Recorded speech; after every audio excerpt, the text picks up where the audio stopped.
2 মাসের সরকারি নিষেধাজ্ঞা শেষে ভোলার মেঘনা ও তেঁতুলিয়া নদীতে আবারও মাছ শিকারে নেমেছেন জেলেরা। কাঙ্ক্ষিত ইলিশ না পেয়ে হতাশ হয়েছেন তারা। এনজিওর কিস্তি ও মহাজনের দাদন পরিশোধ নিয়ে চরম দুশ্চিন্তায় দিন কাটাচ্ছেন। মোহাম্মদ মঞ্জুর আলমের তথ্য ও ছবিতে ডেস্ক রিপোর্ট। মাছ ধরার উপর 2 মাসের নিষেধাজ্ঞা শেষে ইলিশ শিকারে ভোলার মেঘনা ও তেঁতুলিয়া নদী চড়ে বেড়াচ্ছেন জেলেরা। প্রথম কয়েকদিন মাছ পেলেও এখন কাঙ্ক্ষিত ইলিশ না পেয়ে হতাশ হয়ে ফিরতে হচ্ছে তাদের। তাই এনজিওর কিস্তি ও দাদন পরিশোধ নিয়ে দুশ্চিন্তায় জেলার প্রায় 3 লাখ জেলে। নদীতে নাইমা মনে করেন যে আমরা মাছ মারতে পারতাছি না, বুঝছেন, মাছ নাই টোটালে।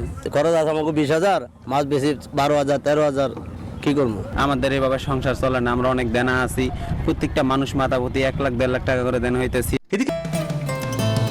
বসুন্ধরা টিস্যু, অশুদ্ধতার বিরুদ্ধে এক বিন্দুও ছাড় নয়।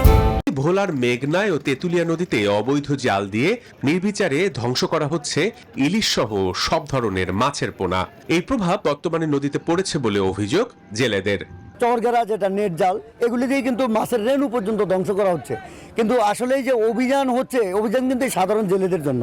তবে মৎস্য কর্মকর্তা বললেন ভিন্ন কথা। সাধারণত বেশি ধরা পড়বে আমাদের জুলাই, আগস্ট, সেপ্টেম্বর, এই 3 মাসে।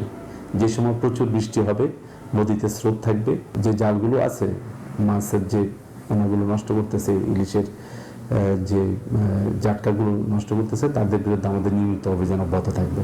ইলিশের অভয়াশ্রমের কারণে গত 1 মার্চ থেকে 30 এপ্রিল রাত 12টা পর্যন্ত ভোলার 190 কিলোমিটার এলাকার মেঘনা ও তেঁতুলিয়া নদীতে ইলিশ সহ সব ধরনের মাছ শিকারের নিষেধাজ্ঞা জারি করে সরকার। Desk report, news 24।